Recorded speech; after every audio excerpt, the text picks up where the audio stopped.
치과의사 박광범. 그는 1년에 150번이 넘는 비행길에 오릅니다. 전 세계 100여 개국에서 메가젠 임플란트를 찾으시거든요. 이제 수입하던 임플란트를 넘어 수출하는 임플란트로. 메가젠은 지금 K 임플란트의 자부심을 키우고 있습니다. 세계에서 인정받는 K 임플란트, 메가젠. 안녕하세요. 박광범입니다. 또 치신보TV를 통해서 다시 뵙게 돼서 대단히 반갑습니다. 아주 많은 분들이 또 접속해 주신 걸로 알고 있습니다. 혹시 이 강의를 예전에 들으신 적이 있은 분들이 있을 것 같아서 제가 오늘 최근에 한 케이스를 몇 개 더 앞으로 당겨서 보여드리려고 합니다. 너무 똑같은 것만 하면 지루하실 거니까, 그렇죠? 제목은 Thin and Defected Anterior Ridges의 Paradigm Shift입니다.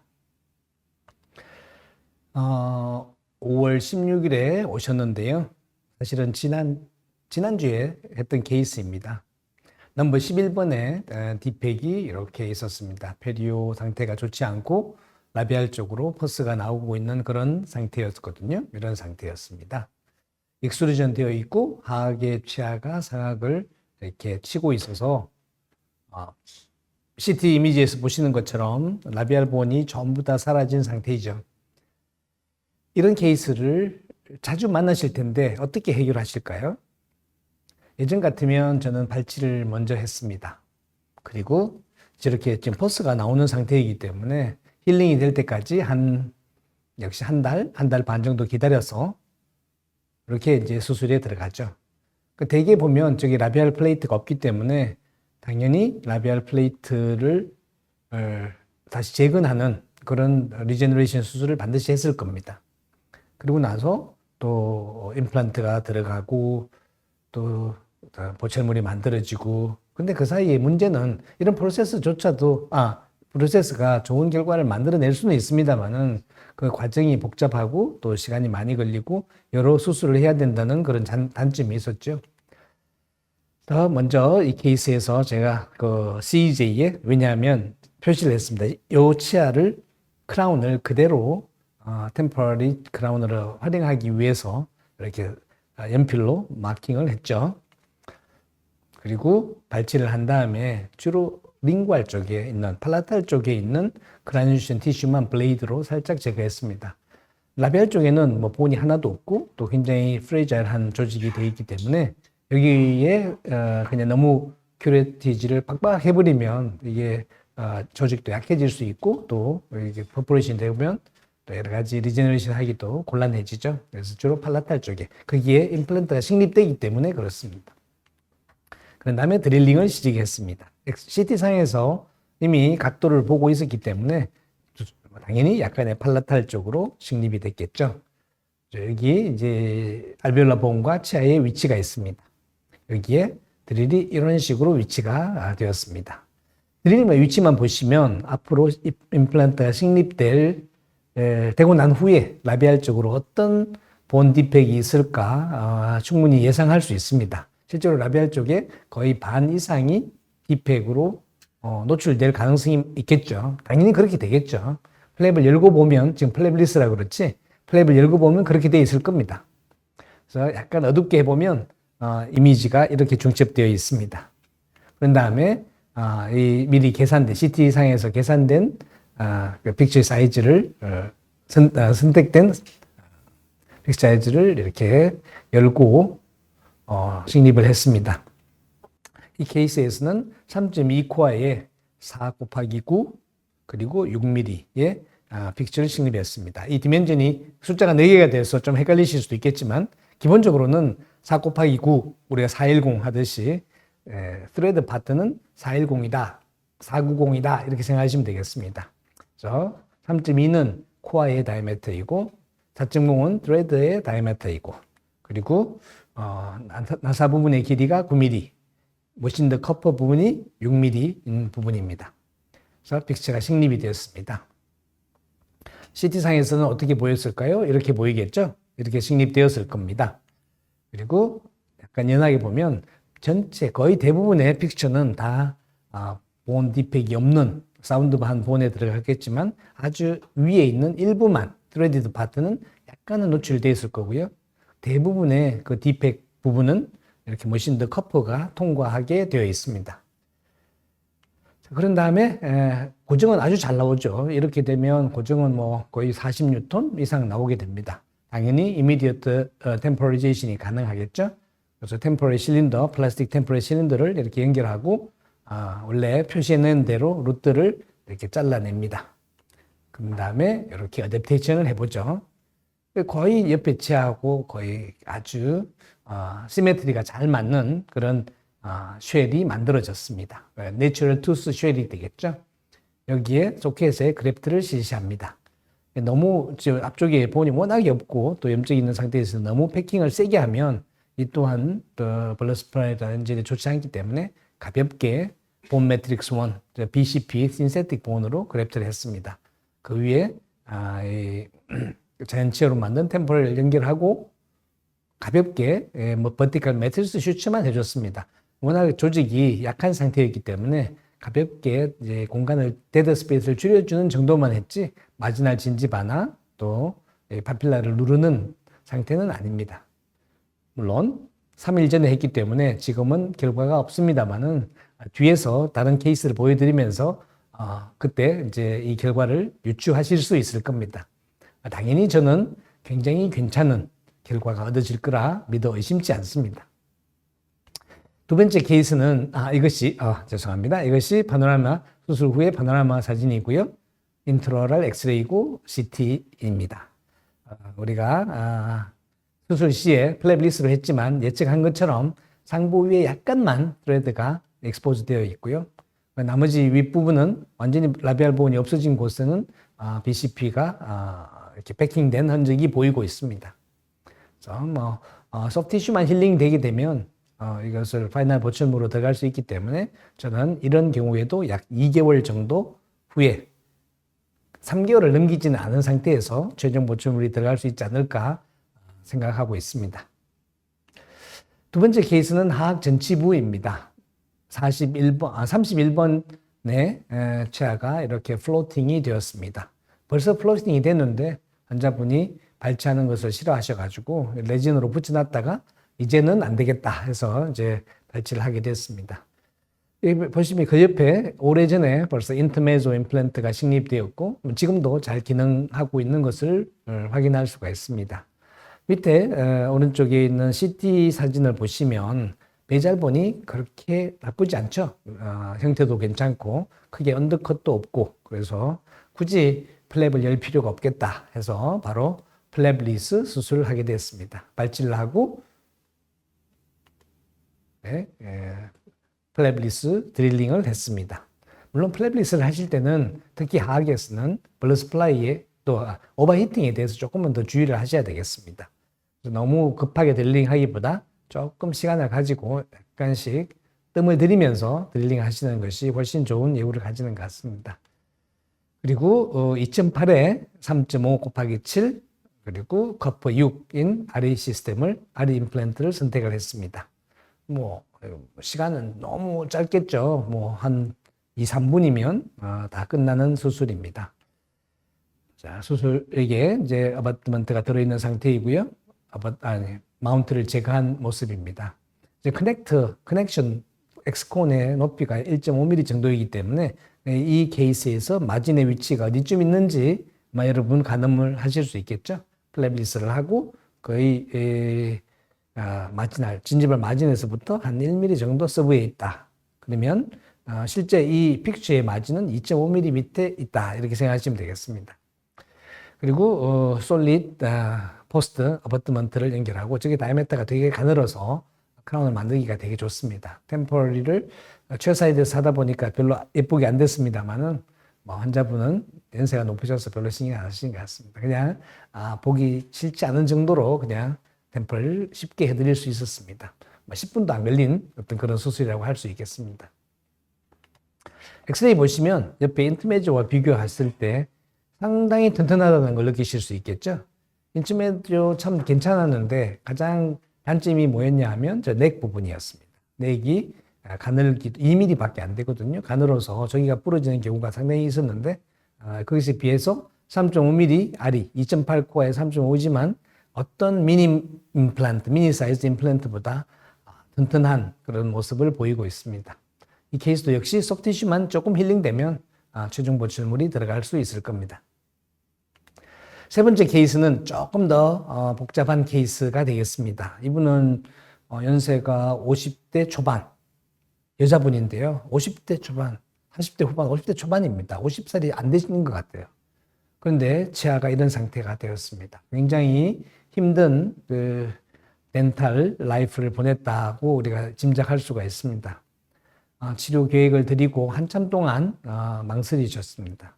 왜냐하면 틴리치 때문에 환자분이 고민을 되게 했습니다. 오멘테이션 해야 된다, 또 시간이 많이 걸린다, 비용이 많이 든다, 이러니까 해야 되나 말아야 되나 그랬는데 제가 세컨 오퍼를 했습니다. 하악은 일주일 만에 내가 임시 치아를 넣어줄 것이다. 픽션은 6개만 할 거다. 이렇게 하면서 딜을 했습니다. 플랩을 열고 멘탈 포라멘을 확인하죠. 그래서 이런 경우에 물론 구치부에 숏 임플란트를 쓸 수도 있긴 하지만 어차피 상악 또한 전부 다 발치가 되고 임플란트가 들어갈 상태여서 제1대구치에서 제1대구치까지만 12개의 치아만 수복하기로 이야기를 했거든요. 그래 이런 경우에 있어서 아주 좋은 옵션이 오론 6입니다. 그래서 멘탈 포라멘을 확인하고 그 앞쪽으로 이렇게 틸티드 임플란트를 식립을 합니다. 양쪽에 2개의 틸티드 임플란트가 식립되고 나면 그 다음에는 전치부이죠. 근데 전치부 보시면 되게 이런 경우에 사실은 보온이 있는데요. 이분은 전치부 보온이 대단히 얇습니다. 어떤 임플란트를 식립한다 하더라도 심지어 미니 사이즈 임플란트를 식립한다 하더라도 디펙이 상당히 생길 수밖에 없는 그런 상태였습니다. 보시면 그러시죠. 링구알 보온의 하이트는 괜찮지만 라비알 쪽의 보온이 거의 사라진 상태여서 이런 경우라면 반드시 GBR을 해야 되는 그런 상태가 될 겁니다. 그런데 우리에게는 이제 아리가 있죠, 이제. 그래서 드릴링을 그냥 원래 치아에 계획된 대로 드릴링을 했습니다. 알베올라 보온의 퀄리티는 드릴에 묻어나는 보온 더스트를 보시면 상당히 좋은 걸로 예상하실 수 있겠죠. 당연히 좋겠죠. 화학 전집인데요, 뭐. 그래서 그 다음에 알이 2.8에 3.5 그리고 랭스 9에 커프 6인 알이 픽처 4개가 식립이 됐습니다. 앞쪽에 보시면 라벨 쪽으로 머신더 커프가 상당히 노출되어 있는 것을 아실 수 있죠. 근데 이것이 디펙이냐? 저한테는 디펙이 아닙니다. 스레디드 파트가 이미 알베올라 보온 속에 충분히 안전하게 식립이 되고 위에 있던 것은 흔히 많은 원장님들이 쓰시는 것처럼 긴 어버트먼트를 연결했다 이렇게 생각하시면 되겠습니다. 물론 커넥션이 상부에 위치하기 때문에 보철물을 만드는 데 있어서는 상당히 큰 장점을 가지고 있습니다. 근데 라비알 이렇게 틴리치인 경우에 가장 큰 문제점 중에 하나가 이게 환자분의 진지발 페노타입, 진지발 타입도 바이오 타입도 상당히 약한 거죠. 그러면 비쳐 보일 수가 있거든요. 이런 경우에 이런 걸 방지하기 위해서 진지발을 두껍게 하는 가장 좋은 방법이, 가장 손쉽고 가장 좋은 방법이 이 O6 볼륨엑스를 쓰는 것 같습니다. 요즘 아주 즐겨 쓰고 있습니다. 그래서 한 장 올려놓으면 저것이 2mm 두께의 진지발을 만들어줍니다. 또 때로 이것이 충분히 시간이 지나고 나면 상당 부분이 오시파잉 되어서 본으로 치환된다고 제조사들은 이야기하고 있습니다. 어쨌건 뭐 본이 되는 것은 그 다음 어드밴티지라고 하더라도 그냥 이렇게 소프티슈만 두꺼워지는 것만 해도 우리에게는 충분한 장점이 되는 것 같습니다. 그래서 넣어주고 그냥 바로 슈츠를 했습니다. 그리고 틸티드 임플란트에 대해서 또 전체 아리 임플란트에 대해서 임프레션을 즉시 동시에 실시를 하고요. 일주일 뒤에 아직 스티치 아웃도 하지 않았죠. 여기에 커스텀 어버트먼트가 들어가고 PMMA 템포러리 브릿지가 시멘테이션 타입으로 델리버리 됐습니다. 이렇게 굉장히 어려운 덴탈 라이프를 살아오신 50대 초반의 어떤 여성분께 이런 서비스가 들어갈 수 있다는 것은 환자의 인생을 바꾸는 정말 치과의사만이 할 수 있는 그런 장점이 아닐까 그렇게 생각을 합니다. 엑스레이 보시면 이렇게 들어가 있고요. 커스텀 어버트먼트와 함께 파노라마와 인트라오럴 뷰가 있습니다. 물론 상악이 교합이 약한 상태이기 때문에 좀 더 쉽게 접근할 수 있긴 하겠지만 전치부에 만일에 이게 이렇게 RE 시스템이 없었다면 아무래도 그 스레드가 노출되는 문제 때문에 우리는 시간을 더 많이 끌 수밖에 없었을 것 같습니다. 네, 환자분 아주 잘 하고 계시고요. 이제 뭐 거의 한 달 반 정도 지났기 때문에 이제 곧 최종 보철물로 진행할 수 있을 거라고 생각을 하고요. 상악부는 환자분은 상악도 이제 같이 고려를 하고 있는 그런 상태입니다. 자, 이제 본론으로 들어가도록 하겠습니다. 저는 1985년도에 졸업을 했거든요. 그리고 지금 2023년 38년이나 지났습니다. 그동안에 정말 많은 임플란트부에 정말 많은 발전을 이루어 왔습니다. 정말 싱글 임플란트가 가능하냐, 하지 않느냐, 그리고 뭐 이미디어트 임플란트 플레이스먼트가 가능하냐, 하지 않느냐 이런 거 지금으로 보면 굉장히 상식적인 이야기들을 가지고 우리가 10년씩 지나면서 데이터가 쌓이고 지금은 흔히 하는 그런 실술이 되었습니다.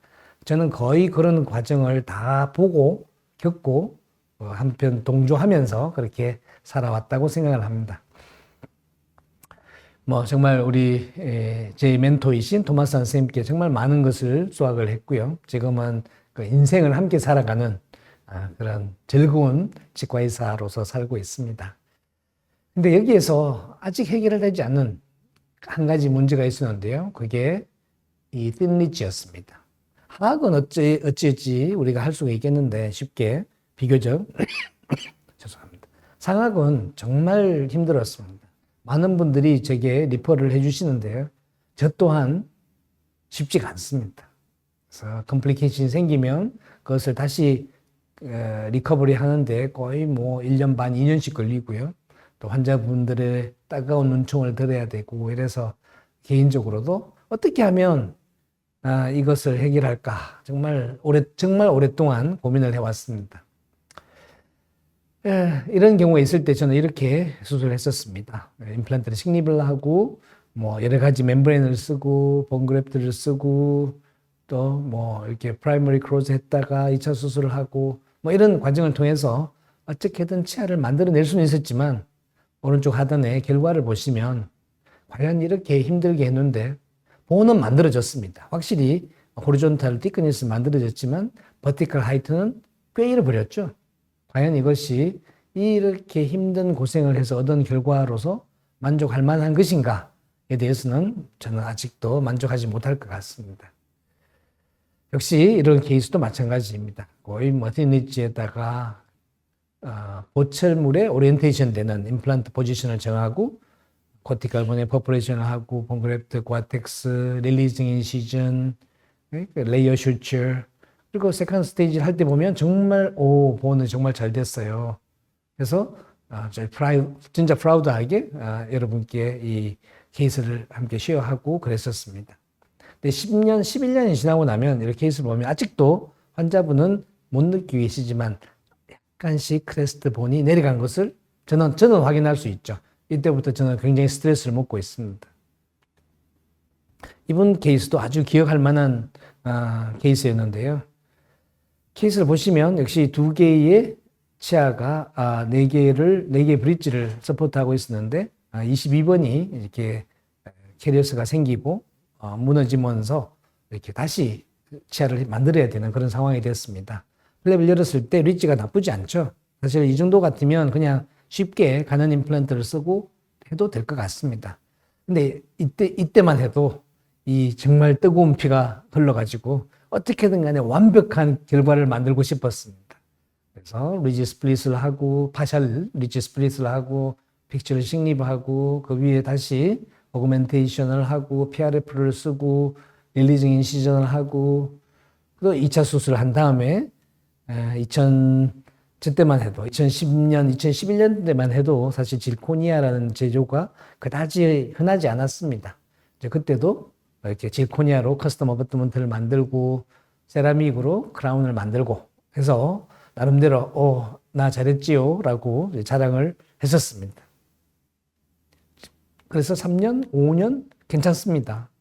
네, 9년 됐을 때 보시면 그 옆에 치아가 또 나빠져서 임플란트를 한 개 더 추가하게 되는데 그때 상황을 보시면 그렇죠? 9년 전과는 상당한 차이를 보이고 있습니다. 근데 이것이 더 시간이 지나면 더 내려갑니다. 12년이 지난 때입니다. 원래 초입니다만은 처음과는 정말 다른 양상을 보이죠. 왜 이렇게 정말 잘했는데 우리 선생님들이 가르쳐 주신 대로 정말 잘했는데 왜 이렇게 됐을까? 그래서 상당히 제가 그동안 10년, 20년 동안 해왔던 이 GBR과 틴리지에 대한 치료에 대해서 약간 회의를 가지기도 했습니다. 그래서 왜 이렇게 꺼질까? 내가 잘못한 건 없는데 왜 꺼질까라는 생각을 하면서 몇몇 저널들도 살펴보고 텍스트도 살펴봤는데요. 이 왼쪽에 있는 그림은 뭐 다 아시죠? 시간이 지남에 따라서 우리 몸은 항상 이렇게 리모델링을 하고 있습니다. 지금 이 순간에도 최소한 100만 군데 이상 우리 몸에서 이렇게 본 리모델링이 일어나고 있죠. 그래서 흡수가 되고 또 이어서 오스테오블라스트가 나타나고 새로운 뼈가 만들어지고 이런 쭉 가는데 우리 몸이 전부 한 바퀴 싹 돌아서 완전히 새 뼈가 되는 데는 10년 정도가 걸린다고 그럽니다. 그러니까 10년 전에 나는 10년 후에는 완전히 새 사람이다. 이렇게 생각하셔도 되겠죠. 이제 그 과정에서 우리가 만든, 우리 치과의사들이 만든 리모델, 리제너레이티드 본이 이 프로세스를 못 따라가지 않는가, 따라가지 못하지 않는가. 즉, 우리 몸에서 새로 만들어진 뼈는 우리 뼈는 아니야. 라고 이야기하는 것 같습니다. 증명된 것은 아닙니다. 네, 어떤 책에서는 7년이라고도 하고요. 어떤 책에서는 9년이라고 하고 10년이라고 하는데요. 제가 GBR을 했던 케이스, 그래도 정말 잘 됐다고 생각하고 3년, 5년 동안에 좋은 결과를 보였던 케이스를 리뷰했을 때 10년이 크리티컬 포인트인 것 같습니다. 물론 지금도 잘 유지되는 분들도 있습니다만은 상당히 많은 케이스에서 이렇게 디프레션을 보이고 있었습니다. 그래서 이것도 답이 아니구나. 그래서 아마 여러분들 이 비슷한 케이스를 갖고 계시겠죠. 우리 전북대 제주과의 윤중호 교수님께서 저한테 쉐어해 주신 케이스입니다. 22번 케이스 플랩을 열고 딥팩을 수복하기 위해서 알로그래프트와 함께 또 이제 고아텍스를 쓰고 먼저 봄부터 만드시고 그 다음에 멤브레인을 제거한 다음에 드릴링을 하고 그 다음에 임플란트 식립을 했는데요. 이만큼 뚝 떨어져 나갔습니다. 저도 많은 경험이 있었습니다. GBR 해가지고 들어가면요. 2스테이지로 들어가게 되면 이 크레스탈 부분은 그냥 버석버석 하든지 식립 중에 흔들려가지고 이렇게 무너져 내리는 경우가 많았습니다. 여기 다시 2차 그래프트를 하고 콜라겐 멤브레인을 쓰고 보충물을 만들게 되죠. 그렇게 되면 엑셀이 보시는 것처럼 이 부분이 과연 얼마나 스테이블하게 있을까요?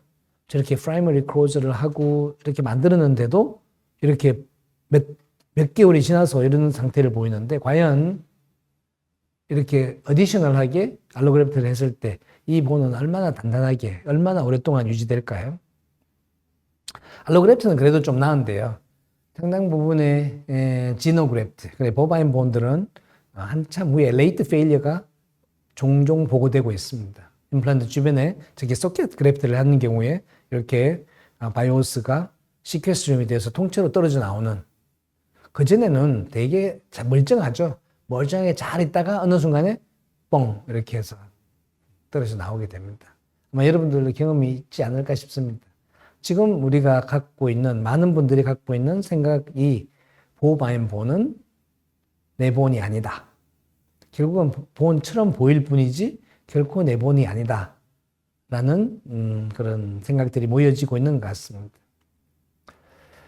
그래서 좀 서글픈 이야기이긴 하지만 GBR에 대한 어떤 기본적인 생각인 것 같습니다. 그래서 한번 우리가 지금 늘 습관처럼 하고 있는 소켓 본 그래프트에 대해서 그 효용성에 대해서 한 번쯤 다시 생각을 해볼 때가 되지 않았나 그렇게 생각을 합니다. 그래서 지금 우리가 이렇게 하죠. 발치를 하고 거의 아마 한국에 계시는 거의 대부분의 원장님이 이렇게 하실 겁니다. 약간 팔라탈 쪽으로 치아를 위치시키면서 임플란트를 위치시키면서 라비알 쪽에 있는 공간에다가 본그래프트를 하시겠죠. 플랩을 여는 경우도 있고 열지 않는 경우도 있겠죠. 그렇지만 이런 디펙에 있어서 이 정도의 소켓 형태를 보이는 경우에서 플랩을 여시는 분은 저는 별로 많지 않을 것 같습니다. 저도 안 했거든요. 근데 이것을 제가 쭉 팔로우를 해보면 한 5년쯤 지나고 나면요. 이렇게 거의 이렇게 돼 있어요. CT를 찍으면 나별 쪽에 본이 없어요. 이게 어떤 분은 2년이고요. 어떤 분은 3년이고. 근데 제 경우에는 5년 지나서 CT 찍으면 뭐 저렇게 다 노출되지는 않더라도 굉장히 띤, 거의 본이 없는 이런 상태를 보이는 분이 상당히 많고요. 지금도 오래되신 분들 오시면 CT를 찍을 때마다 제가 확인을 하고 있는데요. 이게 참 적지 않은 문제가 있구나 이렇게 생각을 했습니다. 다 위에 있는 환자분들이 다 제 케이스입니다. 옛날에 다 이미디어트 했던 케이스예요. 근데 그 옆에 다른 자연치들이 이제 손상이 돼서 또 다른 임플란트를 하면서 플랩을 열었는데 옆에 살짝 비쳐 보이는 것이 저런 식으로 드레드가 다 노출되어 있습니다. 익스포즈가 된 것도 있고 안 된 것도 있고. 물론 여기서 염증이 있거나 그렇지는 않습니다. 그렇지만 시간이 지나면 저 노출된 드레드에 컨타미네이션이 일어날 수도 있겠죠. 그래서 이게 뭐냐? 결국은 바이올로지다라고 생각을 하고요. 제가 1998년도에 첫 번째 책을 출판을 했습니다. 그때 Current Soft Tissue Management in Implant Dentistry라는 책을 했는데요. 그렇게 두껍지 않은 책이었습니다만은 그때만 해도 한글로 된 소프트 티슈 매니지먼트라는 책이 별로 없어가지고 정말 많은 분들이 좋아해 주셨습니다. 그 책의 제일 뒤에 보면요. 이 케이스가 하나 실려 있습니다. 상하게 풀마우스 케이스인데 K9이 하나 남아 있었습니다. 그래서 이것을 발치하고 거기다가 임플란트를 식립하고 소켓이 상당히 컸죠. 그래서 거기다가 그래프트를 하고 저는 이렇게 큰 소켓이 어떻게 변화를 가지는지 보고 싶었습니다. 그래서 바이오스 그래프트를 하고요. 바이오스 그래프트를 했고 프라이머리 클로즈를 했습니다. 그리고 6개월 뒤에 이것이 어떻게 변했는지 한번 다시 들어가 봤습니다. 어차피 오버덴처를 해야 되기 때문에 K9에 튀어나온 컨투어가 있으면 안 되겠죠. 그래서 이걸 약간 트리밍 할 겸 어떤 히스톨로지를 가지나 봤는데요. 이 사진에서 보시는 것처럼 그냥 칼로 쏙 비어집니다. 아마 소켓 발치하고 나서 금방 소켓의 아웃라인은 칼로 안 되겠죠. 코티칼 본이니까. 근데 안에 바이오스를 패킹하고 6개월이 지났는데 그냥 칼로 쑥 잘립니다.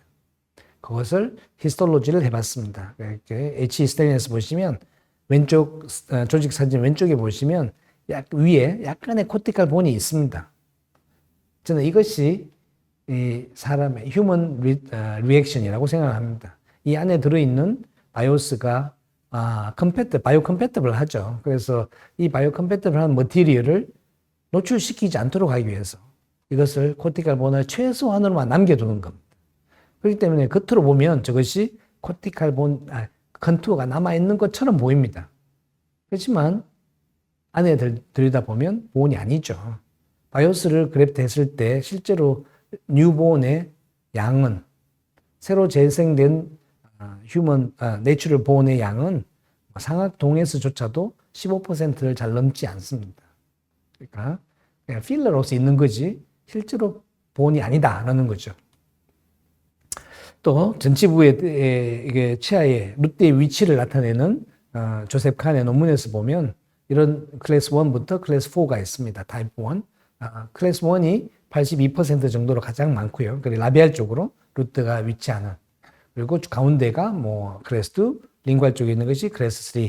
양쪽에 다 본이 없는 것이 클래스 4입니다. 그래서 가장 많이 만나는 것이 클래스 1인데요. 이 클래스 1이 발치가 되면 어떻게 변해갈까요? 대개 우리가 아무 조치를 하지 않으면 6개월 안에 이렇게 바뀌게 됩니다.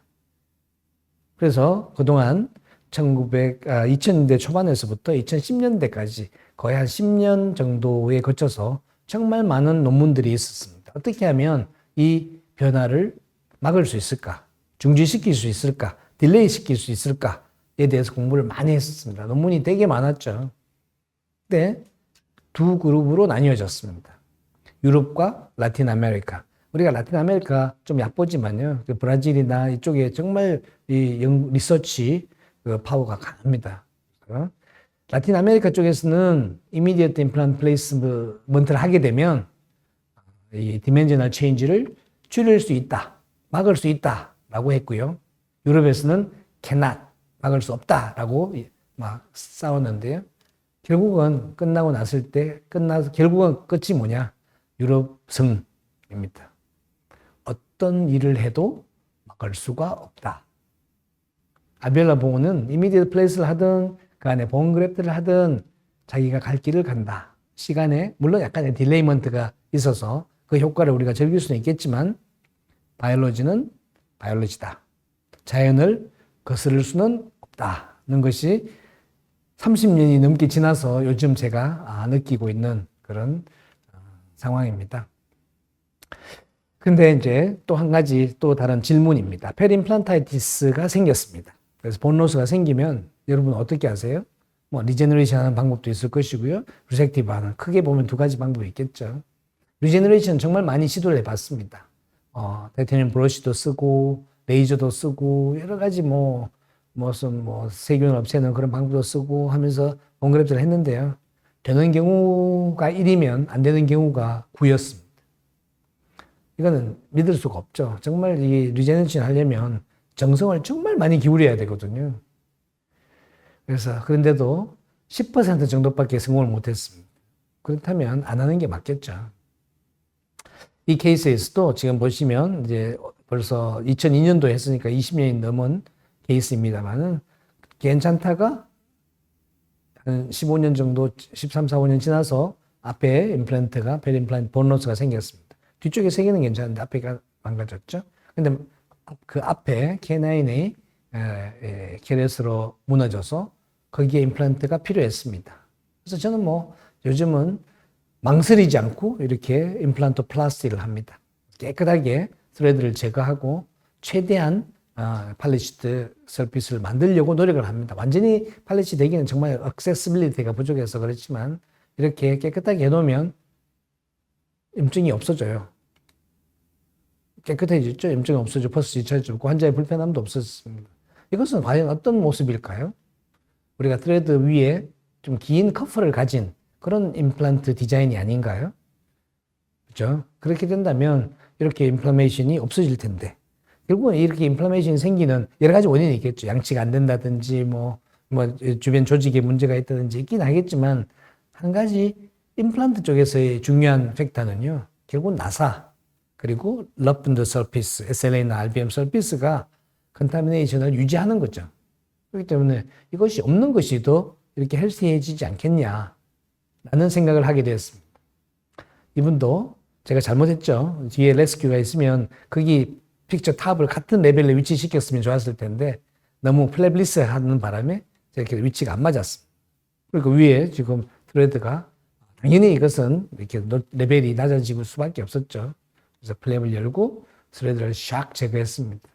앞에 케이스는 완전하지는 않았지만 그래도 염증은 쉽게 가라앉고 그 뒤에는 환자분이 불편함이 없었습니다. 자, 그러면 밑에 트레드는 얼만큼 남아있죠? 한 7mm 남아있습니다. 그리고 위에는 한 4, 5mm 정도의 머신드 커프처럼 그렇게 됐죠. 그러니까 염증이 없어지는 거예요.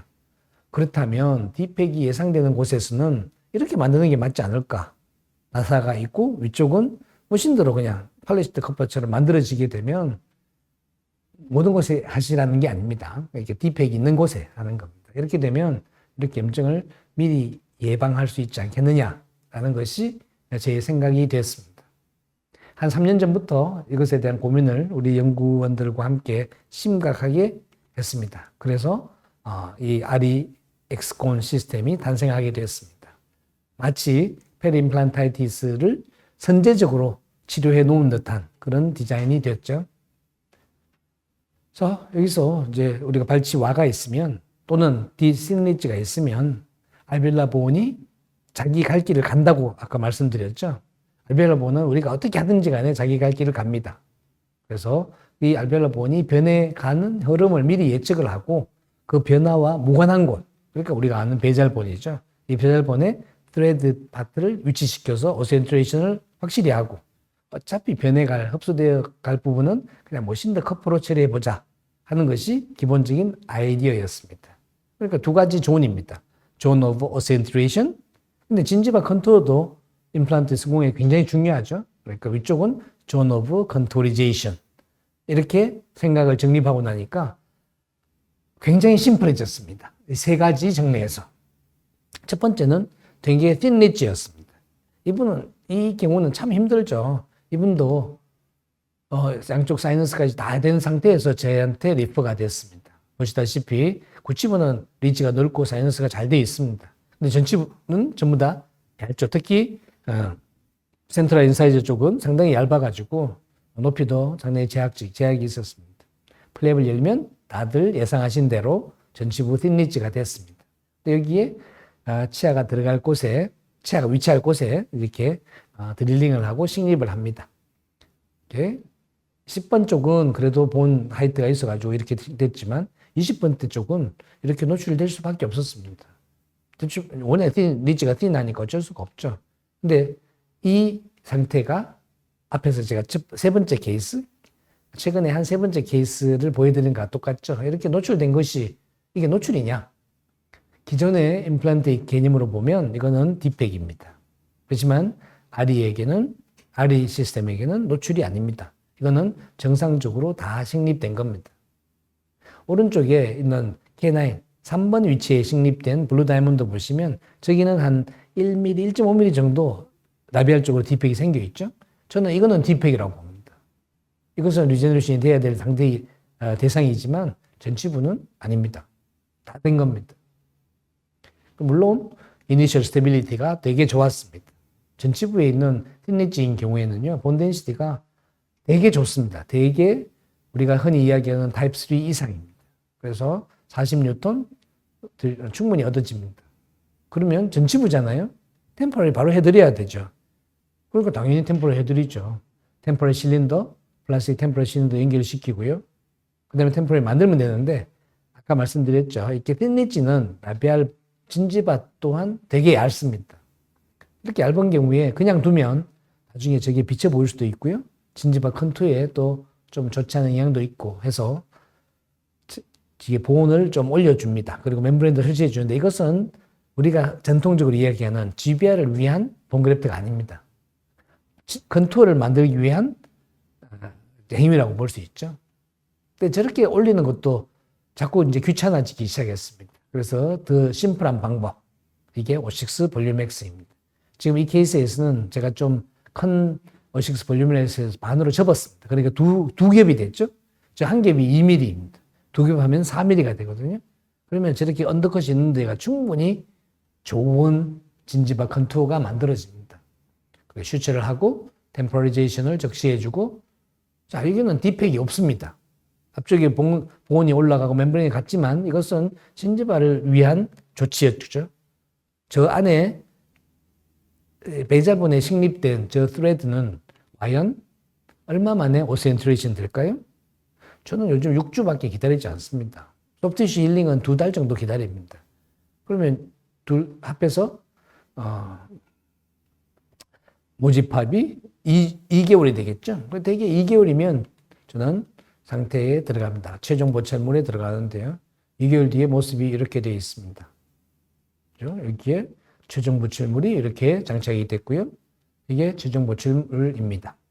물론 양쪽에 어금니에 사이너스 본 그래프트가 되어 있었기 때문에 비교적 빨리 할 수 있었지만 되게 2개월이면 이렇게 이런 상태로 최종 보철물이 들어갈 수 있습니다. 굉장히 스피디하죠. 만약에 전치부를 GBR로 회복시키려고 했다면 시간이 얼마나 걸릴까요? 최소 4개월에서 6개월 걸리지 않을까요? 그리고 수술도 여러 번 있었을 거고요. 환자분이 템포럴을 가지는 시간도 훨씬 더 오래 걸렸을 겁니다. 그 사이에 플리프라든지 이런 걸 써야 되니까 그것도 불편했겠죠. 그렇지만 이건 너무 쉽습니다. 파이널 보철물이 들어갔고 그때의 CBCT 엑스레이고요. 양쪽을 한번 비교해 보시죠. 10번 때는 2겹의 O6 볼륨엑스가 들어갔고요. 20번 때는 알로그래프트와 함께 O6 플러스를 넣었습니다. 그때 본 리제너레이션 컨셉으로 들어갔고 이쪽은 소프티슈만 만드는 컨셉이 있는데 보시면 10번 때가 훨씬 진지바 컨투어가 좋아 보이시죠? 그래서 저는 요즘은 거의 O6 볼륨엑스만 올려놓고 그냥 슈트해버립니다. 디누데이션도 절대 안 되고요. 볼륨은 충분히 얻어지고요. 그 다음에 뼈가 되면 덤으로 더 좋은 결과를 얻을 수 있겠죠. 이 케이스는 이분도 되게 60대 초반의 여성분인데요. 하악은 다른 원장님께서 다 해주셨고, 상악은 너무 힘들어서 이쪽 저쪽에서 좀 흔히 우리가 이야기하는 튕겼습니다. 그냥 못한다. 벤처로 그냥 사셔야 돼요. 이렇게 하고 5군데, 6군데 다니다가 저한테로 이제 오시게 됐습니다.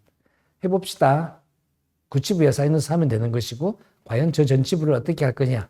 보시면 크로스바이트 상태, 리치 상태에 쉽지 않다는 거 느끼시겠죠? 근데 저는 이런 경우로 되게 쉽게 하고요. 되게 즐겁게 합니다. 플랩을 열고 그냥 드릴링 합니다. 양쪽 사이너스가 워낙 커가지고 사이너스 라테랄 윈도를 할 수밖에 없었고요. 전치부는 본이 있는 대로 활용을 합니다. 그리고 환자분한테 굉장히 어렵게 하셨기 때문에 한 2-3개 더 하셔야 됩니다.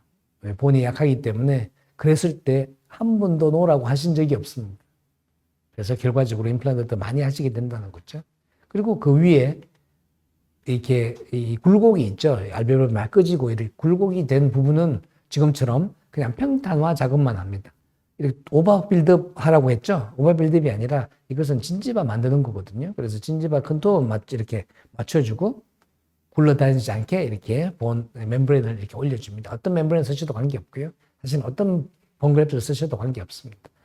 그러니까 오버 빌드업 하면 앞에 라비알 진지바, 라비알 페리스탈 릴리징 인시전을 해야 되죠. 근데 하지 않습니다. 할 게 없죠. 그냥 슈처도 잘 되니까. 그래서 릴리징 슈처 없이 인시전 없이 슈처하게 되면요. 환자분의 스웰링이 거의 없습니다. 아시다시피. 빨리 힐링이 되고, 스웰링이 없고, 컴플레인 없고, 저도 편하고, 환자분도 편하고. 자, 이 경우에서 이게 수술 후의 사진인데 얼마나 기다리면 될까요? 원래 사이너스의 리메이닝 본이 한 1.5mm 정도밖에 없었습니다. 아니, 겨우 고정이 되는 정도였지만, 그래도 저는 3개월 뒤에 세카노피 합니다. 3개월 이상 기다리지 않습니다. 엔간하면. 전치부 아리 시스템은 뭐 더욱더 그렇죠. 아까 말씀드렸죠. 6주에서 2개월입니다. 그래서 이번에 이 3개월 뒤에 딱 3개월이 될 때 제가 세카노피를 했습니다. 플랩을 열고 바로 인상을 체득했습니다. 물론 이거는 제가 PMMA 템포럴이 간다는 전제하에서 해서 그렇긴 하지만 뭐 환자분은 하루라도 빨리 고정성 보철물을 갖고 싶어 하니까요. 그래서 바로 인상을 두고 스티치아웃 하는 날 아직 진지바가 힐링이 덜 됐지만 커스텀을 쭉 델리버리하고 커스텀 어바트먼트 그리고 PMMA 템포러리가 들어갔습니다. 3개월과 일주일 만에 이 보철물이 들어갔을 때 환자분이 어떤 기대감, 어떤 반응을 보일지 이런 상상이 되시죠. 그렇게 어렵게 정말 힘든 덴탈 라이프를 갖고 계시다가 고정성이 됐다. 하악은 뭐 원장님 잘 해주셔가지고 잘 쓰고 계시지만 상악은 정말 힘든 케이스였지만 환자분 너무너무 좋아하시죠. 샌리지 어떻게 해결하면 되는지 막 느낌이 오셨을 겁니다. 그리고 진지바 힐링 되면 이렇게 보철물이 들어가는 겁니다. 이게 최종 보철물이고요. CT 상태입니다.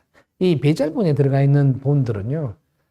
전혀 본 로스가 없을 거다라고 기대하기는 조금 어렵습니다만 제 생각에는 거의 없을 거라고 생각을 합니다. 마지날 본이 내려가서 페리임플란타이티스가 되는 그런 일은 정상적으로 하는 우리 임플란트에 비하면 지극히 적을 거라고 생각합니다. 그렇기 때문에 약간의 진지바 리세션이 있을 수는 있겠지만 이 임플란트를 못 쓰게 되는 일은 저는 잘 없을 것 같습니다. 아직은 그렇습니다. 제가 지난 세월 동안에 거의 한 500케이스 이상을 했는데요. 진지바 리세션도 없었고요. 이렇게 실패하는 경우는 당연히 없었습니다. 그래서 참 배잘본을 이용하는 케이스는 괜찮다라고 생각합니다. 이분은 90세에 오셨습니다. 근전하셨지만 그래도 90세라면 연세가 많으신 경우였죠. 역시 제가 한 건 하나도 없고요. 다른 분들이 다 하셨습니다.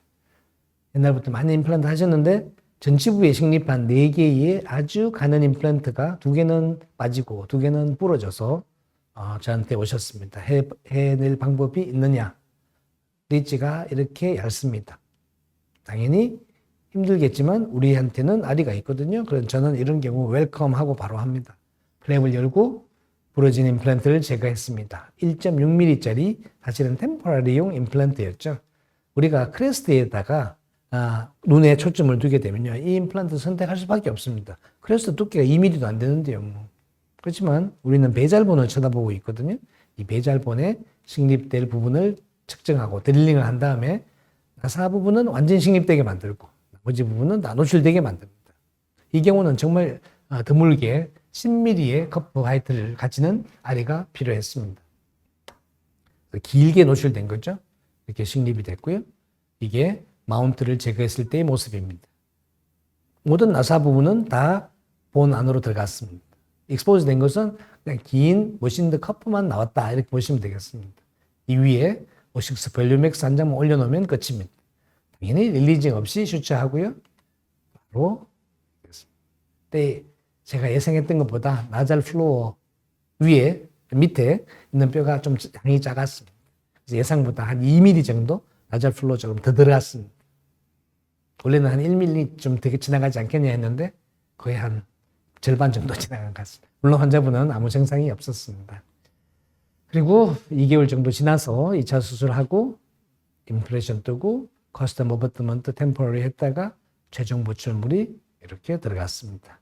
뭐 아주 이상적으로 컨투어를 가진 그런 것이 될 수는 없었지만 그래도 연세에 비해서 건강하셨고 그에 대해서 쉽게 한 번의 수술로 이렇게 끝낼 수 있어서 환자분도 좋아했고 저도 아주 편안하게 잘했던 것 같습니다. 그래서 이게 엑스레이고요. CT의 모습입니다. 저는 문제가 없을 거라고 확신합니다. 두 번째 인디케이션은요. 앞에서 보여드렸죠. 첫 번째 오늘 시작할 때 보여드린 첫 번째 케이스입니다. 그죠? 지주질환으로 파괴된 이 전치부. 근데 이 케이스처럼 전부 다 나빠지면 차라리 쉽습니다. 근데 11번, 12번은 깨끗하고 21번, 22번은 거의 에이펙스까지 페리오 디지즈가 진행된 이런 경우는 정말 어렵죠. 발치하고 기다렸다가 하면 파필라가 쫙 꺼져버립니다. 이렇게. 이거 빌드업 제 생각에는 정말 어렵습니다. 특히 11번, 21번 있잖아요. 21번, 22번.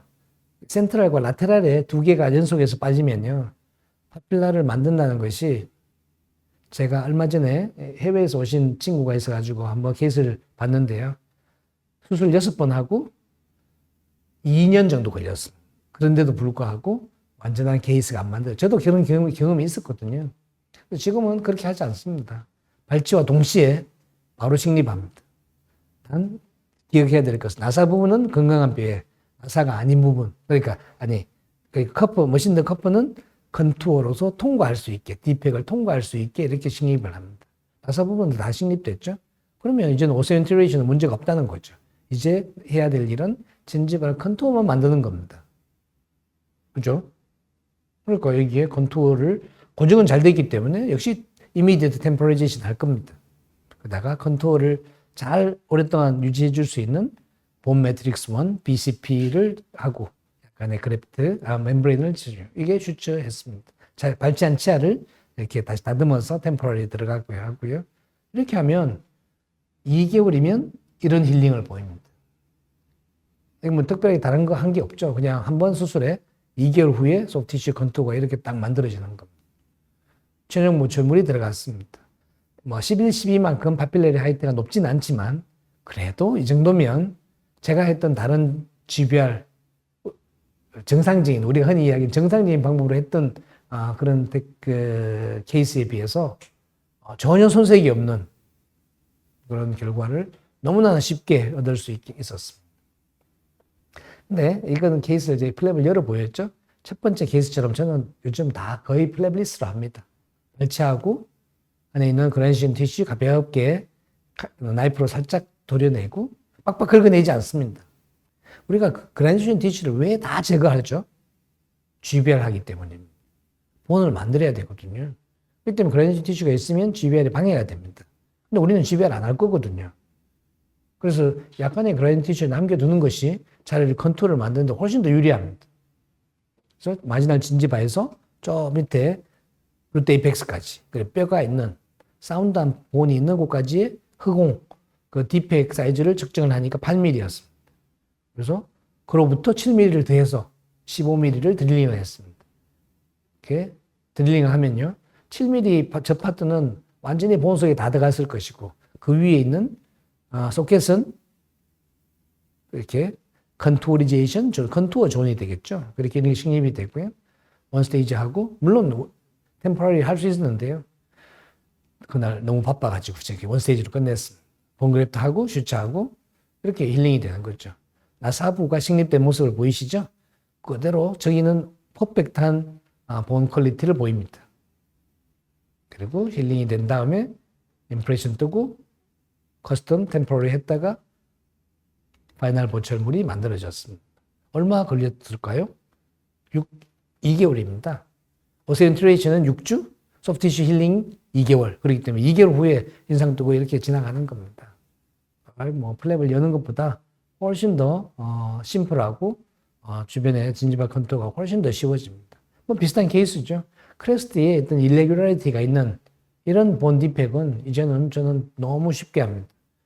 있는 본에 식립을 해라. 그리고 컨투어를 만들 부분의 높이에 따라서 머신드 커퍼를 조정한다.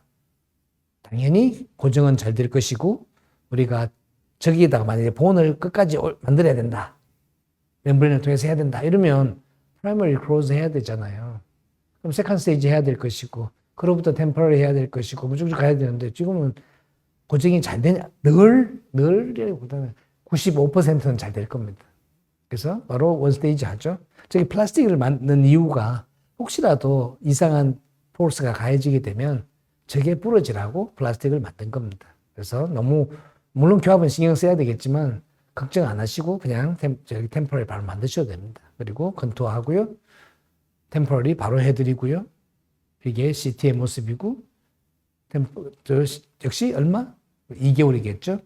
커스텀과 템포러리 했다가 파이널 보철물을 이렇게 마무리합니다.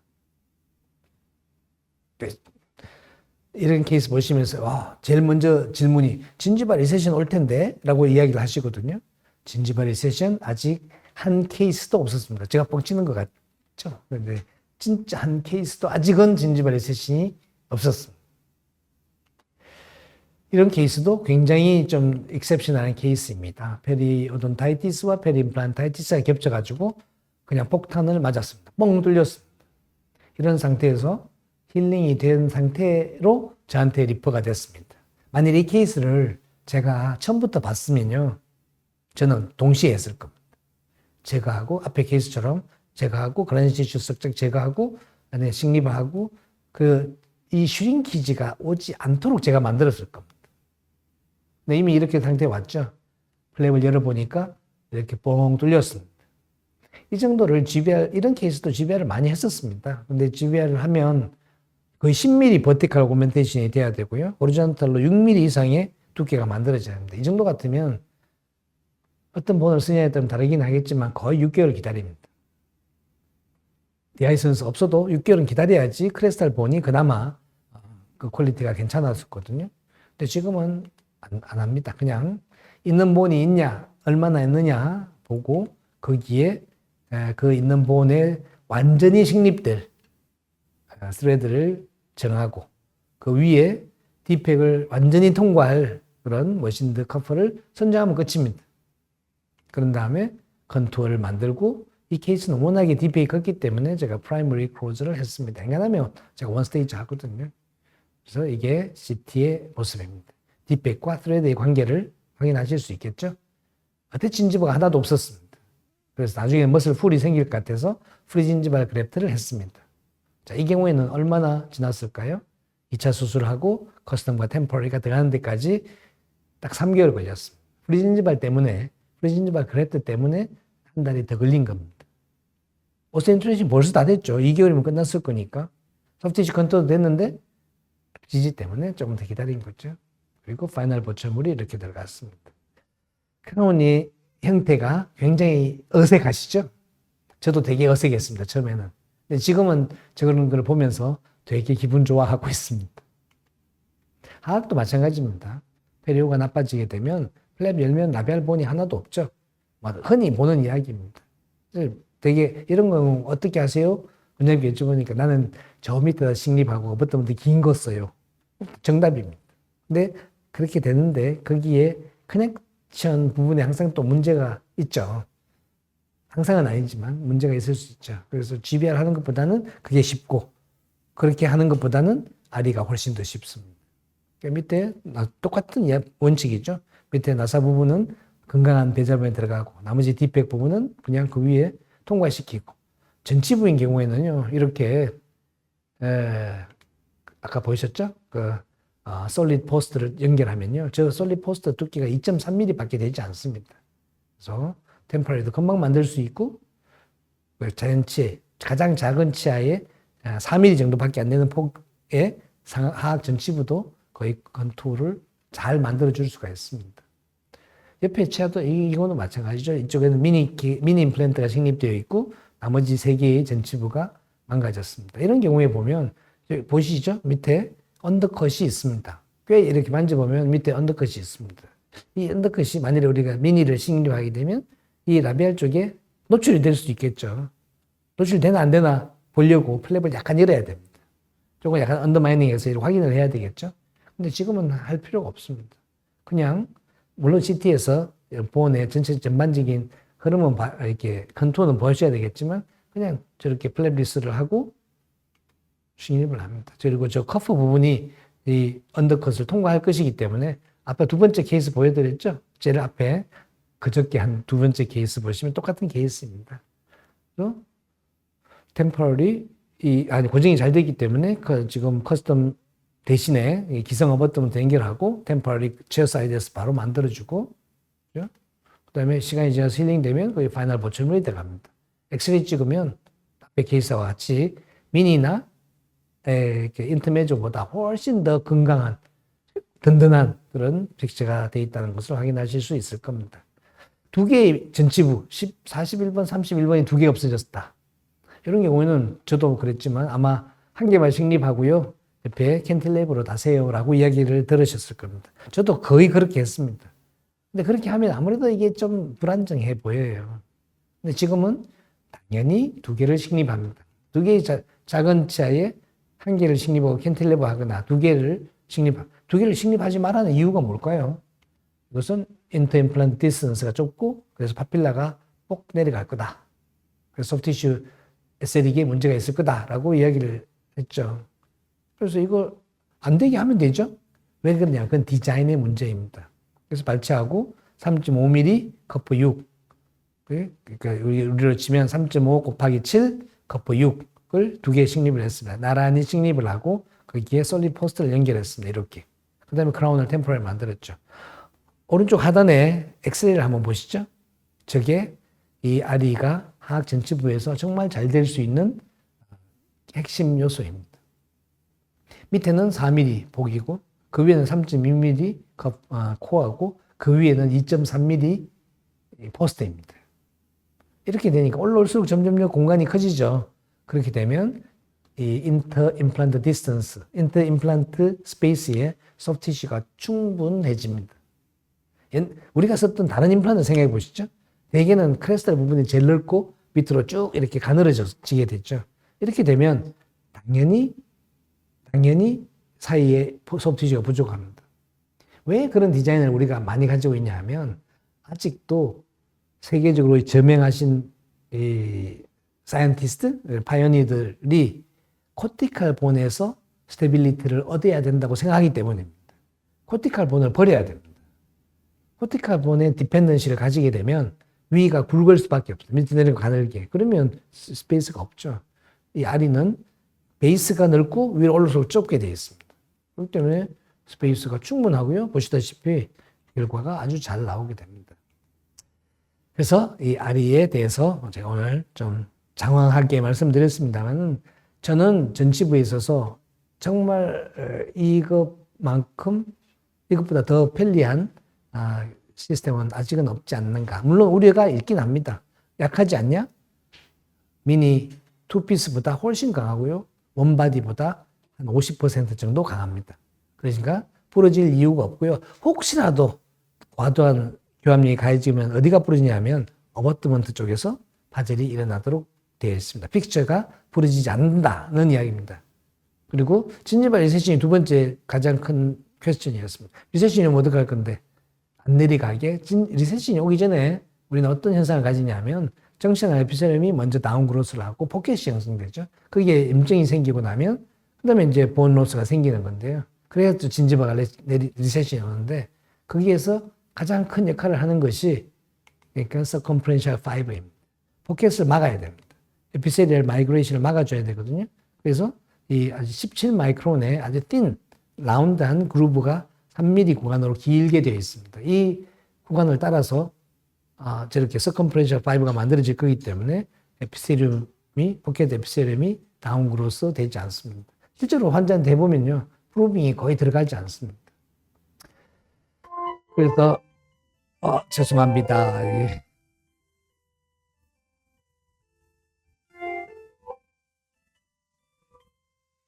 집에 가라는 신호입니다. 한 3, 4분만 더 하시면 되겠습니다. 그래서 또 세 번째 게 뭐냐 하면 앞에서 보여드렸죠. 장기적으로 전치부를 놔줬을 때 어떻게 되느냐. 이제 이런 정례가 아마 대표적인 예가 되겠습니다. 5유닛 브릿지가 캐리어스 때문에 떨어지고요. 이 두 개의 11번과 12번의 임플란트를 두 개 하게 됐습니다. 되게 식립을 하게 되면 라비알 언더컷 보이시죠? 밟지만 해도 벌써 페니스트레이션 생겼고요. 두 개 식립을 하고 나면 오른쪽 사진에서 보시면 벌써 이 위에 있는 라비알 쪽에 띤 본이 어떻게 흘러갈까요? 가만두면요, 2달도 안 돼서 다 없어질 겁니다. 물론 여기다가 본그래프트를 합니다. 저는 본그래프트를 하고 이렇게 멤브레인도 씁니다. 이러면 이건 얼마나 갈까요? 제 경험으로는 이 정도로 하면 5년입니다. 여기다가 PRF도 하고 정말 정성을 다해서 쭉 올리면요, 어떤 경우에는 이 안에 코티칼볼이 잘 만들어지고 캔서스 본이 형성돼서 정말 자연치아 같은 형태가 만들어지는 경우도 있습니다. 근데 그렇게 하기에는 정성이 많죠. 근데 저는 그냥 아리만 쓰시면 저 본이 없어지면 어떻게 될까요? 없어지면 핀리치에서 한 것과 똑같은 그런 경우가 생기는 겁니다. 그리고 고정이 잘 되니까 당연히 커스텀 어버트먼트를 쓰고요. 아니, 기성 어버트먼트 써서 템포럴리제이션을 바로 하고요. 역시 11번과 12번이지만 진지바 형태가 상당히 괜찮죠. 이게 제가 요새 하고 있는 케이스입니다. 그래서 전치부에 있어서는 저는 참 즐겁게 쓰고 있는데요. 보철에 대한 개념도 약간 바꿔야 됩니다. 대개의 전치부의 thin 바이오타입인 경우에는 진지바 리셋이 잘 생기겠죠. 거기에 우리가 흔히 쓰는 것처럼 이런 파필레 커스텀 어버트먼트를 만들고 크라운 마진을 거기다 두면요, 마지날 진지바가 얇아집니다. 그래서 시간이 지나면서 조금 리셋이 온 다음에 스탑하거든요. 그래서 블랙 라인이 보인다는 거죠. 근데 지금은 그렇게 거의 하지 않고 어버트먼트를 쭉 올리고 크라운에서 컨투어를 잡아줍니다. 이렇게 하면 마지날 진지바가 두꺼워서 거의 대부분의 경우 진지바가 올라옵니다. 파필라가 없어졌다가도 파필라까지도 다 살아나는 것이 이 BOPT 테크닉입니다. 제가 만든 게 아니고요. 벌써 20년 전에 유럽에서 시작된 겁니다. 증명되어 있는 파트니까 한번 시도해 보시기 바랍니다. 제가 요새 유튜브를 시작했습니다. 그래서 지난번에 한 번 했고요. 이번 수요일부터 두 번째인데요. 매주 수요일 오후 1시부터 2시까지 케이스를 보여드리고 있습니다. 유튜브에서 박광범의 임플란트 수술방 하면 예고편이 보일 겁니다. 약간 시스템을 바꿔야 되는데요. 어쨌건 제 주요 목적은 점심시간 1시간 동안에 식사하시면서 이렇게 수술하는 거 이렇게 보면서 잘하는 거는 좀 배우시고, 저거 배울 게 없네 하면 그냥 내가 최고다 생각하시면 될 것 같습니다. 6월 14일 1시의 케이스는요, 상악 전치부의 112번입니다. 11번, 21번, 22번 케이스인데, 진지발 꺼짐도 있어서 소프티시오 매니지먼트 같이 해야 되지 않을까 생각하고요. 또 이어서 우리 카오미에서 6월 18일 일요일 날 오전 11시부터 라이브 서지를 하도록 되어 있습니다. 카오미 회원분들이면 더 좋겠고, 아니시면 접속을 하셔가지고 이렇게 한번 같이 1시간, 역시 1시간입니다만은 이 케이스는 상악 전악입니다. 전악인데 전악 다 띵리지입니다. 그래서 여기도 가이드 수술과 함께 아리 시스템을 사용해서 수술할 생각입니다. 라이브 서저리는 제가 갖고 있었던 많은 어떤 문제점들을 같이 쉐어하기 위해서 만든 거기 때문에 그냥 스스럼 없이 질문도 해주시고 이렇게 해주시면 좋겠습니다. 이상한 강의는 마치고 질문에 대해서 좀 답을 드리도록 하겠습니다. 상하 플로어가 2mm 정도에서 사각동 수술해서 애니원을 심고 5개월 후에 잇몸 두께가 띵해서 커버스크루가 보이는데 볼륨엑스 2장으로 4mm 잇몸 두께를 만들 수 있을까요? 아직 확실하지 않습니다. 그리고 이게 크레스트로 만들어야 되잖아요. 그러니까 호리존탈로는 정말 확실하게 됩니다. 두께를 만드는 것은. 그런데 버티칼로 이렇게 올려서 4mm 두께를 더 만들 수 있을까요? 시도해 보진 않았는데요. 이게 사실 원장님 생각이 토마스 링케비시우스가 이야기하는 제로 본로스의 기본 컨셉입니다. 그래서 본의 소프티슈 두께가 4mm 이상 되어야지 본로스가 없다 이 개념인데요. 만일에 한번 시도를 해보신다고 하면 플랩을 열고 위치시키고 완전히 릴리징을 해서 당겨 슈처를 하시고 충분히 머추레이션 될 때까지 기다렸다가 세카노피 하시고 이렇게 하신다면 가능성이 없다고 생각하지는 않습니다. 네, 두 번째 질문입니다. 혹시 아까 앞에 질문해 주신 분이 혹시 시간 괜찮으시면 저한테 카톡으로 또는 문자로서 한번 현재 상황을 보내주시면 개인적인 또 의견을 좀 드리도록 하겠습니다. 2개월 후에 ISQ가 어느 정도 나와서 최종 보정을 하시는지 궁금합니다.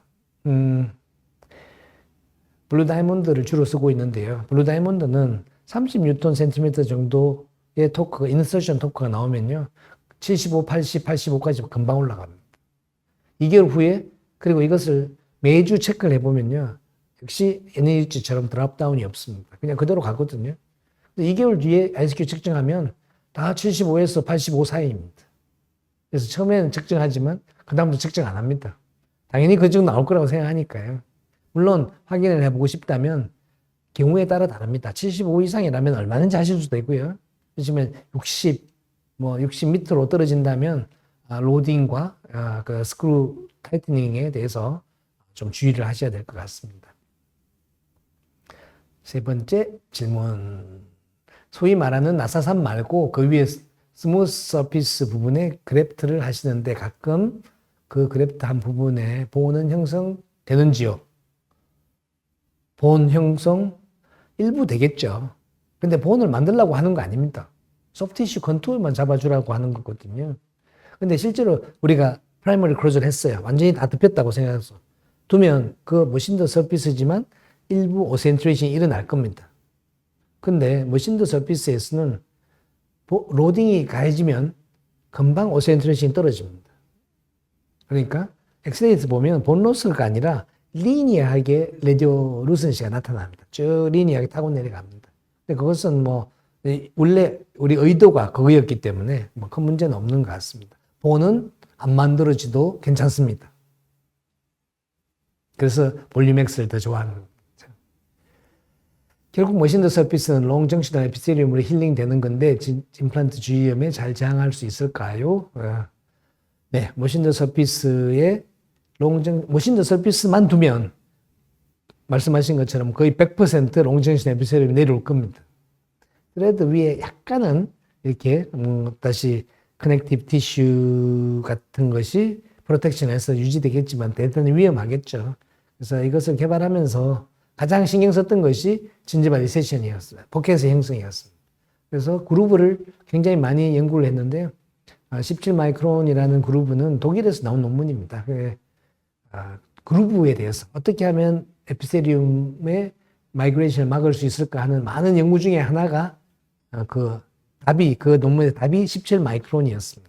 여러 가지 깊이, 넓이, 형태를 가지고 테스트를 했는데 17마이크론의 라운드 이것이 정답이었습니다. 그래서 지금까지 그래서 사실은 아리를 만들면서 적어도 2년 정도의 팔로우는 해야 되겠다. 그래서 그 2년 다 해놓고 2년 동안 기다린 겁니다. 사실은. 그래서 이번에 시덱스에서 처음 올린 건데 2년 동안에 제 개인적인 경험에서는 아무 문제가 없었습니다. 포켓이 프루브는 히스톨로지는 지금 동물 실험을 하고 있는데요. 봐야 되겠습니다만은 임상적으로 프루빙이 들어가는 정도의 그런 포켓이 만들어지진 않았습니다. 좀 더 지켜보겠습니다. 프랙처가 되지는 않을까요? 강도에 대한 걱정입니다. 저도 마찬가지였고 우리 연구원들도 마찬가지여서 테스트를 했습니다만은 이게 4mm 인터널 커넥션하고 거의 비슷합니다. 아까 3.3mm 투피스보다도 거의 2배 강했잖아요. 4mm 우리가 흔히 쓰는 11도 각도의 4mm짜리 픽처만큼 강하다 보시면 됩니다. 물론 그것도 부러질 수 있습니다.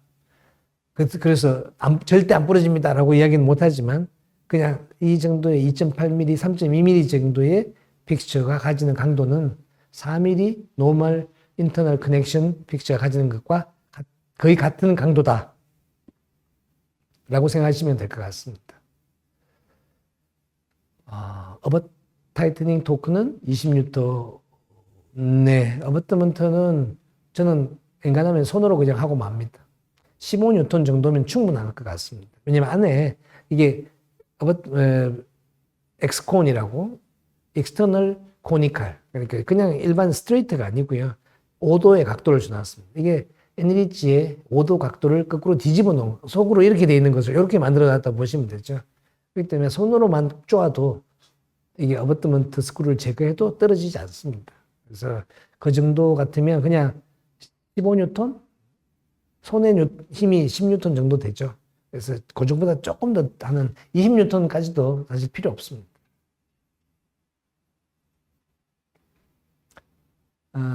코어는 좀 얇고 스레드가 깊은 디자인인데 깊이 식립하다 보니 초기 고정에 불리할 듯 같은데요. 어떨까요? 전치부에서는 괜찮습니다. 특히 틴리지 부분은 인 경우에는 제 경험상 거의 괜찮습니다. 근데 가끔씩은 욕심을 내서 제가 4번, 5번 위치에 해보거든요. 5번 위치는 리지는 넓은데 속에 본 퀄리티가 별로 안 좋습니다. 이런 경우에는 차라리 깊이 들어가다 보면 이게 스테빌리티를 좀 잃어버리는 경우도 있습니다. 그런 경우에는 그냥 프라이머리 크로스 해버립니다. 프라이머리 크로스 하고 2달 뒤에 세컨드 스테이지 하면 단단하게 잘 붙어 있습니다. 그래서 이미디엇 로딩은 3번에 3번까지는 아마 걱정 안 하셔도 될 겁니다. 제 생각에는 거의 다 될 겁니다. 드릴링 이 프로토콜이 중요하겠죠? 상학은 저는 3.6까지 드릴링하고 4mm를 씁니다. 하학은요 3.3까지 하고 3.5mm를 씁니다. 하학은 단단하니까. 대개 3.6을 하고 4mm를 쓰면 고정 40N 거의 나오는 것이 보편이니까 하학은 3.3까지 하고 4.0을 쓰면 역시 그 정도 40N, 50N 정도의 포스가 나온다 보시면 되겠습니다. 아리는 왜 일반 패키지에서 쓸 수 없게 하셨을까요? 대단히 중요한 질문입니다. 근데 이게 처음 쓰시면요. 사실 어떤 사이즈를 쓰셔야 되는지 선택이 어려울 수 있습니다. 나중에는 그렇게 될 겁니다. 근데 처음에는 서지컬 키트도 필요하시고 그 환자분을 치료를 하면서 일반 케이스에서는 본이 좋은 데라면 내가 8.5를 좋아하면 8.5, 10mm를 좋아하면 10mm 딱 정해져 있을 수 있잖아요. 전치부 열고 들어가면 틴리지 부분이 몇 mm가 나올지 잘 모릅니다. 그래서 실제로 가장 제가 많이 쓰이는 케이스 사이즈만 딱 해서 요만한 패키지를 딱 만들었습니다. 네, 그것을 계속 반복하시면서 나는 이것만 있으면 되겠다 하시면 나중에는 일반 패키지로 쓰시면 됩니다. 근데 지금은 제가 인스톨 과정이기 때문에 그냥 아예 이렇게 작은 패키지로만 구성했으니까요. 조금 경험이 쌓이신 다음에 그걸 다 쓰시면요. 아마 충분히 경험이 되지 않을까 싶습니다. 그런 다음에는 일반적으로 소량으로 이제 구매해서 쓰시면 되겠죠.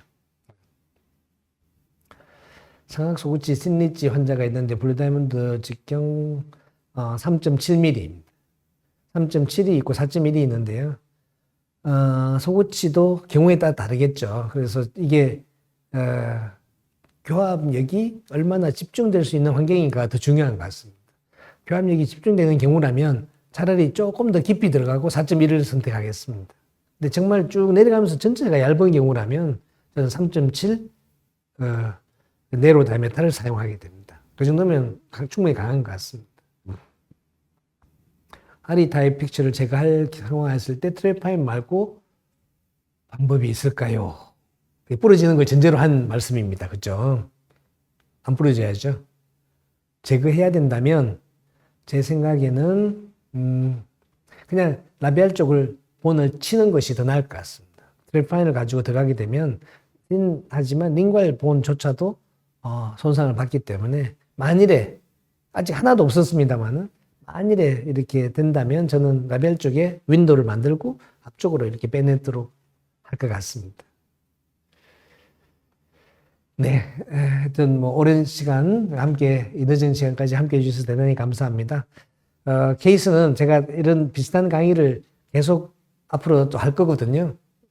저도 더 재밌는 케이스들이 만들어지고 있어서 늘 강의할 때마다 최근에 했던 재밌는 케이스를 한 두세 개씩 올려서 보여드리고 그 다음에 이론적인 그리고 백그라운드 개발의 백그라운드에 대한 그런 이야기를 이어나갈 수 있도록 하겠습니다. 함께 해주셔서 감사합니다. 즐거움이 터진다. 치의 신보 TV.